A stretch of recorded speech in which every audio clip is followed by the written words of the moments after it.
Hello, I'm Maria Hall Brown, and this is LA Currents. Well, it's described as a full-spectrum life-saving agency, the LA Fire Department.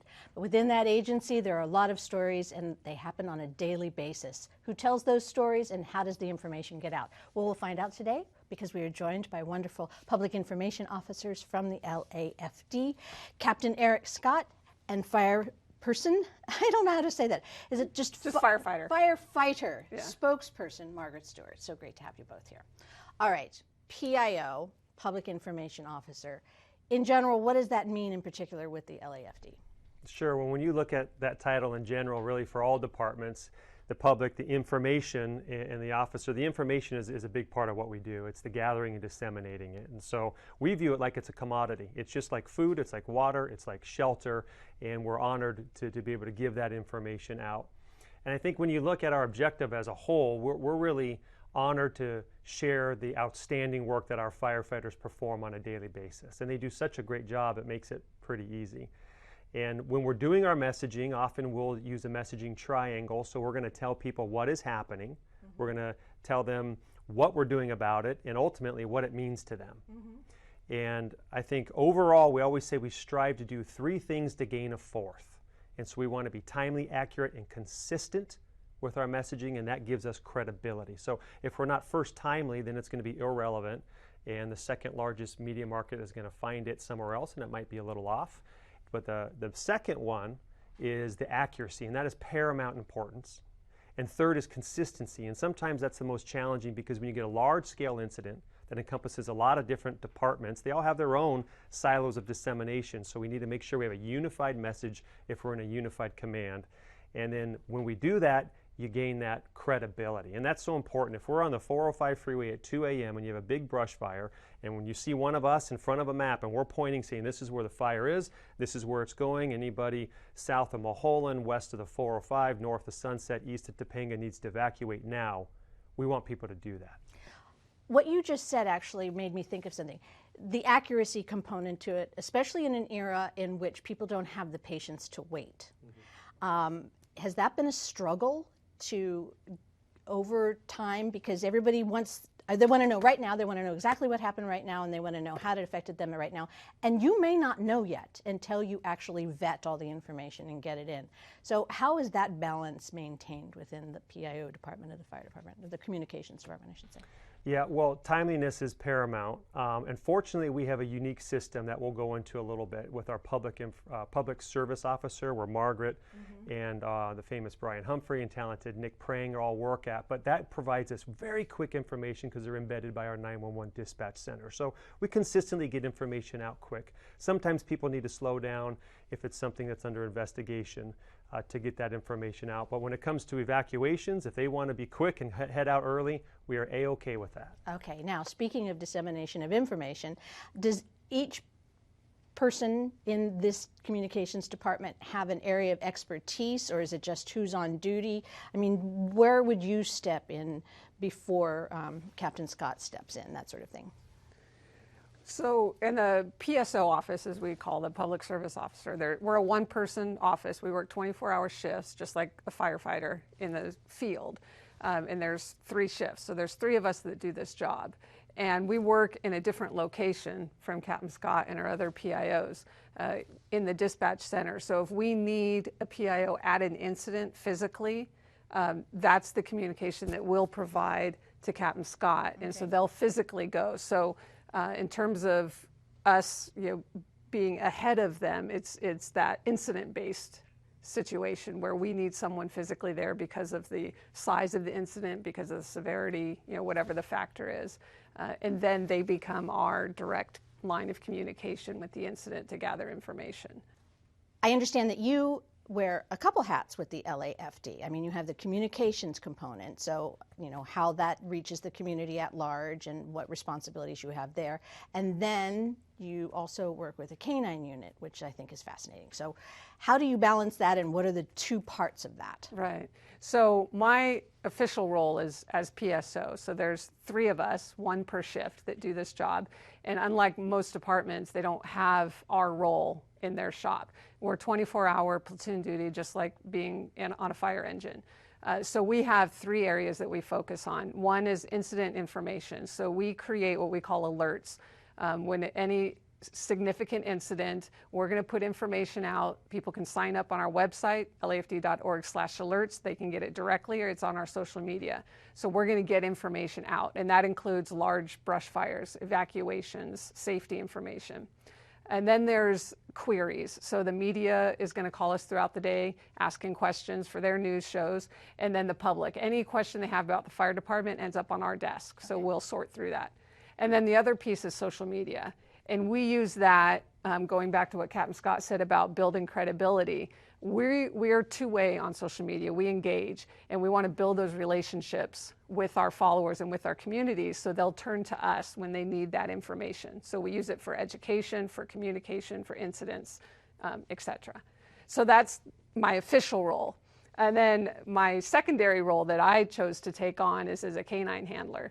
At this point, I have 1 dog. She's a human remains detection canine. I had 2 dogs. I had what we call live finds, so it looks for living humans, like at this recent seaside collapse in Florida. They're looking for trapped living people.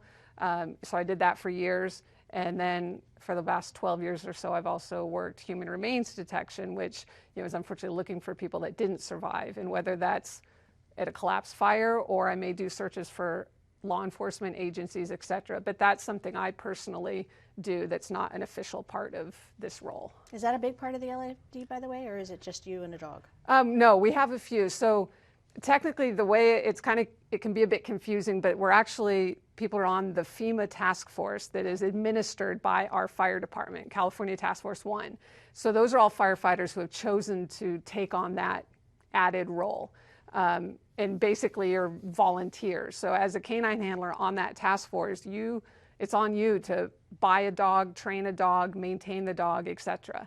That's not a department issued dog. And then it's in the same respect, like I'm on a regional task force. So I might deploy, and then you're officially deploying as part of the fire department on a response. But she's my dog. I got her. I trained her. I continue to train with her. And I'm the only firefighter right now that has a certified human remains canine, but we have several live find canines that are on our FEMA task force. And then there's also the accelerant detection dog that's an official part of our arson section. That's a TSA trained dog. And that investigator's full-time job is with that arson canine. I'm fascinated by the dedication, obviously, and that seems to be universal amongst everybody that I've met with the LAFD, going over and above and not just doing the 9 to 5, but doing whatever they can to enhance the safety and quality of the life of the people that they are serving, which I think is, congrats to you. But a couple things you have both mentioned is wildfires. And we are in a very interesting geographic area in which we have city, we have suburb, we also have, some very rural, and we have canyons. And so how are we doing this year? I mean, as we were sitting here talking, they have determined that this was the hottest July on record for the amount of time that they've been keeping those records. So the threat is pretty profound. How are we doing from your standpoint? Is everybody obeying what they're supposed to be doing, and what should we be doing in order to prevent anything catastrophic? Well, I think when you look at it on a big level, like you mentioned, we live in a unique area. So, federally, there's 16 emergency disasters that can happen anywhere in the world. And a lot of people are surprised to learn that 13 can hit right here in Los Angeles. Things from extreme heat, cold, cyber attacks, earthquakes, tsunamis, but the wildfires are one that we're all too familiar with. We're seeing them increase in duration, we're seeing them increase in severity, and when you look at the whole state of California last year, we burned 4 million acres, and that was double the record the previous year, and right now we're on set to surpass even that. And it's really due to climate change, it's due to the drought, it's due to people moving into the wildland-urban interface or next to brush. And the point is, people need to be prepared. So we are leaning forward, we are training regularly, and we really ask the folks to do the same, to join our team. And the 3 big things that they can do is know that Ready, Set, Go program, have brush clearance, and harden your home. Okay, ready, set, go. is have everything in a bag ready to run? Yeah, so well, Ready, Set, Go, and Dave Ortiz is going to go into that in a little bit too, but Ready, Set, Go is something that is standardized across the entire state. So if you've chosen to live in an area that's prone to wildfires, and myself, I actually live up against the brush, you kind of always need to be ready. You need to have a plan. You need to know where your escape routes are, have more than one. You need to predetermine what is special to you and your family and make sure that those are determined, and therefore if you have to evacuate to be able to take those. That's all just kind of getting ready. Ready also includes brush clearance and hardening your home. But now the set is probably the most key, because when a wildfire threatens your area, or there's one nearby, now is the time you put your predetermined plan into action. And you actually grab those belongings, those personal computers, those memorabilia that's so important to you, your money, your prescriptions, your eyeglasses, and you put that all into your vehicle. You back your vehicle into your driveway. You roll up those windows. You remove the patio furniture from around your house, or if you're rural, propane or wood, things that would burn. And therefore, you're ready in the event that you see one of us come on and we say it's time to evacuate in this area, then you just simply get to go. And you move out of that area. And that's how we, in the unique role of being public information officers, still get to have a life-saving role with the emergency public information. And then to your point about what you're doing with social media, how critical has that become within the component of getting the information out? You know, there's a lot of broadcast opportunities, there's a lot of still streaming in print, but how is the social media element of this playing into making sure that people understand what's happening and how quickly? It's crucial. Yeah, I think there's upcoming generations that's where they turn to for their news, especially Twitter. So I think we have to be there, and we have to be, as Captain Scott mentioned earlier, timely, accurate, and consistent. That applies to our social media information as well. That's why we're so invested in developing that and establishing our credibility, because that's where people turn to. They're going to query us constantly. I see smoke on this hill. What's going on, LAFD? Should I go? I live here. Should I? You know, so we are as active as we can be during an emergency, but then we also are constantly directing people to our website, because that's where we're going to have more information. You know, the Twitter characters only cover so much, so we're constantly looping people back. Go to LAFD.org. It's going to be there. But the social media engagement is critical now.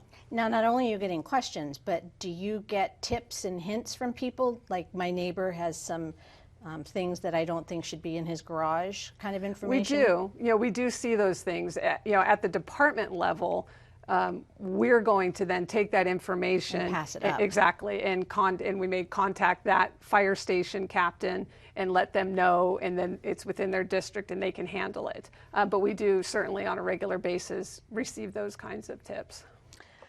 Well, I hesitate to say this, but you know, we do get to talk to David Ortiz, so fascinating. And if people want to get in touch with any of the social media components of the LAFD, it's, I would imagine, pretty straightforward. Yeah, pretty straightforward. We're at LAFD Talk is our engaging Twitter, at LAFD is our breaking news, and then Los Angeles Fire Department, Facebook, and Instagram, we're there. Okay, so. And just on a personal note, what's the dog's name? Vea. Vea. Yeah. All right. And breed? She's an American Lab. Okay. She's amazing. I have no doubt. She's far more photogenic than I am. I seriously, oh, you cannot say that. All right. Well, it was delightful to chat with you, and I look forward to seeing you again soon. Thank you. All right. And we'll be right back. Becoming a firefighter, while it seemed odd to many people, I knew that it was the right choice for me. I think that's a lifelong challenge, is just being confident in knowing what you want and being willing to go for it. A little glimpse of firefighter Margaret Stewart working with her dog Vea. Pretty exciting. Now I'm delighted to be joined by David Ortiz. You are also a firefighter spokesperson for the LAFD. Nice to have you with us. Thank you for having us. Okay, so where do you fit into this puzzle of communication? Well, I am an adjutant to Captain Scott. I work out of City Hall with him, and I am one of the field PIOs that responds to emergencies and support the fire department. My main function is to provide Angelinos with a Spanish spokesperson. And I would imagine that's an incredibly important responsibility given the diversity of our population. So getting the information out, we were talking a little bit about Ready, Set, Go, but what are some of the problems created if people are not prepared, and what are the things that you're trying to express to them to warn them, not just, you know, safety, but what happens if they don't listen and get all that organized and get out in a timely fashion?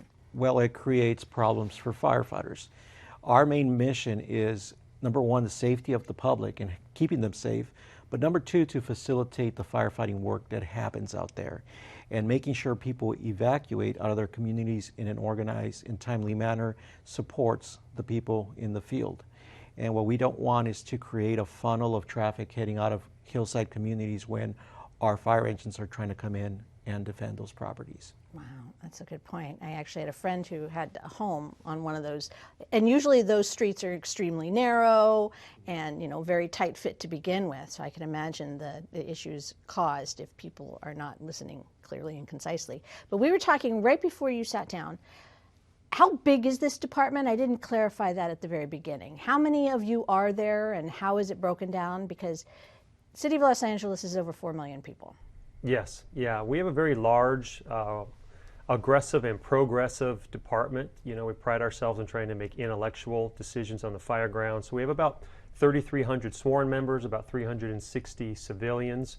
We cover 470 square miles, so anywhere from San Pedro all the way up to Eagle Rock, West Los Angeles, the entire San Fernando Valley. And so then it's broken down into 4 different bureaus, about 14 battalions, and 106 neighborhood fire stations. So we're certainly busy, and we run about just over 1,350 emergency incidents every day. So we get our sets and reps. Oh, for heaven's sakes. But you're always not doing emergencies or warnings or evacuations or tragedies. You get to talk about other things, correct? Absolutely. Public education is a big part of what we do, and we want to make sure that the public is educated, not just at the internet level with public dissemination of information, but our outreach. Our outreach happens through partners like MySafeLA and other organizations that bring us into the public and private schools where we teach young children. And also we have been moving into social media where we put out information and videos that educate people not only about fire safety, but also safety in general. And what are some of the things people don't think about when it comes to fire safety at home? Too many plugs in a extension cord, too many. What are some of those things that just don't come top to mind that you try to tell people, stop it, don't do that anymore? Think about it. Well, I think one that people find surprising is closing your door before you go to bed. We call it close before you doze. And what it does is really compartmentalize a fire. And there's some really dramatic studies that have been done across the nation to show the difference when a fire will go through a home, what a simple barrier of your bedroom door will do to stop the fire, the heat, and really the deadly smoke to be able to come through there. So that's something for people to keep in mind. But your win-win is smoke alarms. It's a soldier on duty 24/7. Make sure you have a functional smoke alarm. We've gone out to countless fires where we see it turns to a fatality because they didn't have something to audibly alert them to get out and stay out, and it is totally preventable. So make sure you test your smoke alarms. Carbon monoxide is a big deal, so have your CO2 detectors. Make sure you know how to get out for evacuation, especially on your second stories. Know how to shut off your gas, your water, electricity. We could go on and on. There's a lot to do, but you could find a lot of that under LAFD.org, and also our CERT program really educates people who want to take additional steps to learn that, and that's the Community Emergency Response Team. You work a lot with the community, you mentioned. Yes, ma'am. So who calls you and who wants to have you there? Is this school children? Is this philanthropic groups? Who is this? Mostly it comes directly from the schools. We have an email address called LAFDrequest@lacity.org, and schools will send a request for fire department to come out and do education at their schools.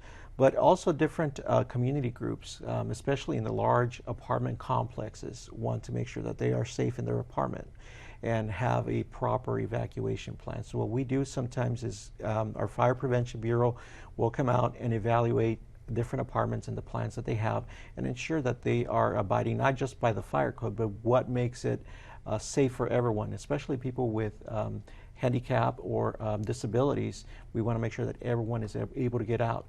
High rises, that's another big one here in downtown Los Angeles. We have tens of thousands of people that work in high rises in downtown Los Angeles. That's a big part of what we do to ensure the protection of the public.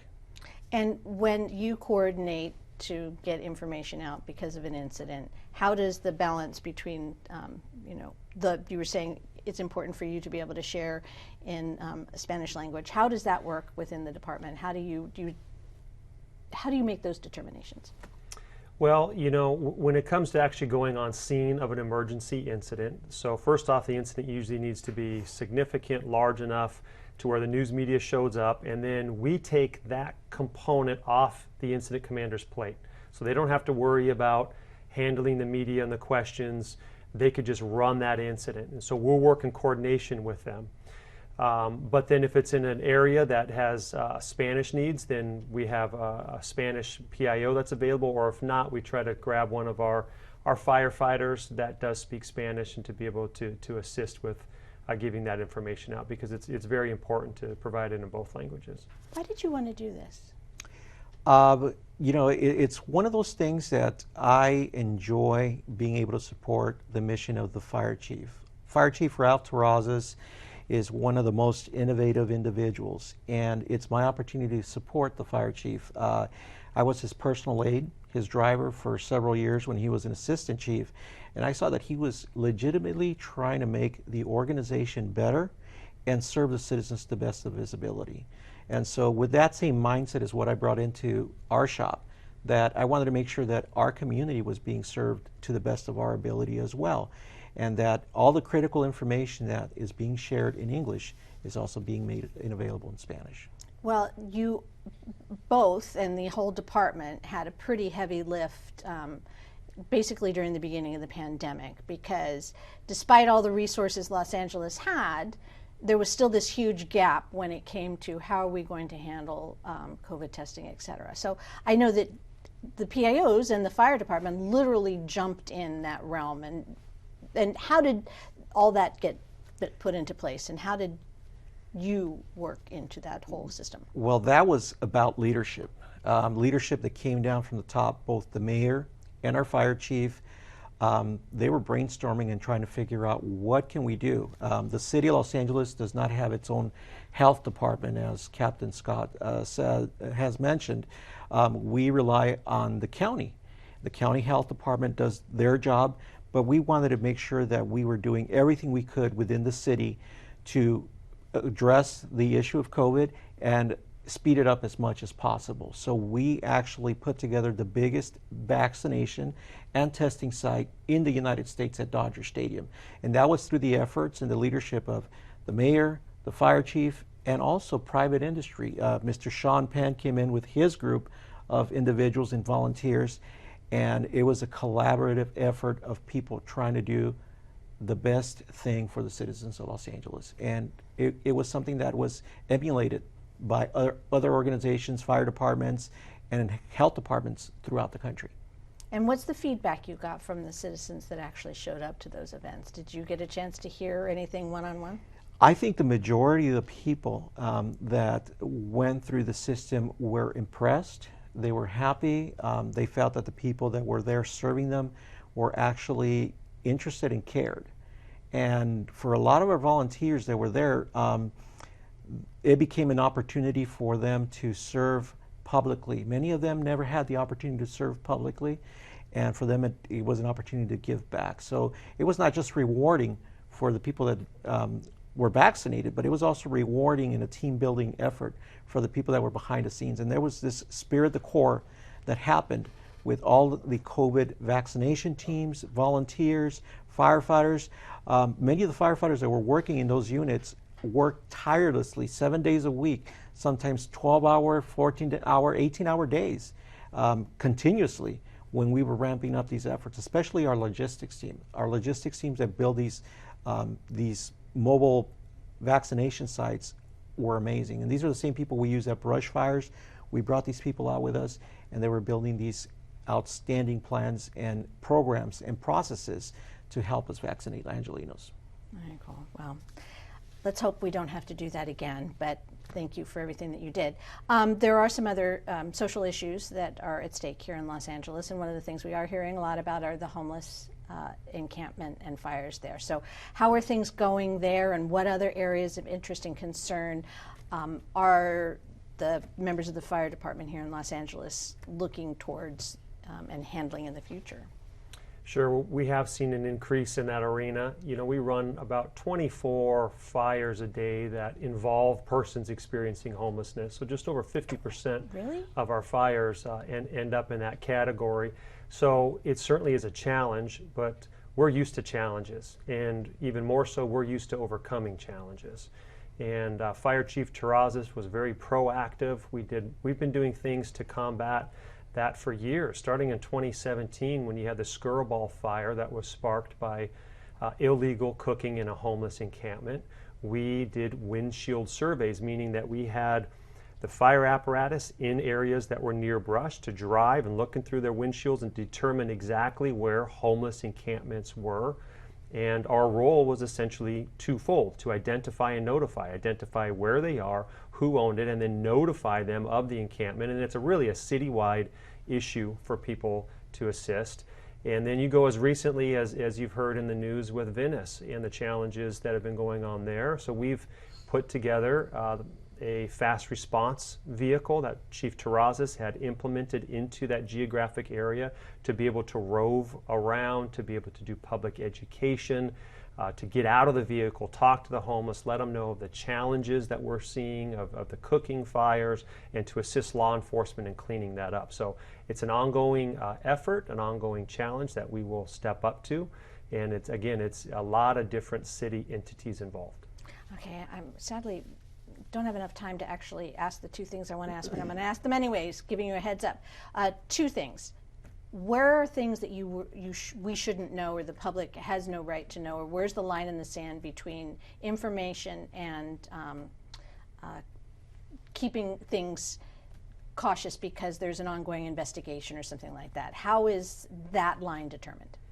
Well, in the simple answer, we're always transparent. We're going to provide information. Sometimes it's a matter of just when and where you get it. When it comes to an investigation, maybe there's two broad branches. One is maybe there's an internal investigation of one of our members on or off duty that had some alleged actions. So we have a professional standards division, our internal affairs, that thoroughly investigates that. Now, while that's under investigation, we can't comment on it because we're not aware of the nuances, and that has to be thoroughly vetted.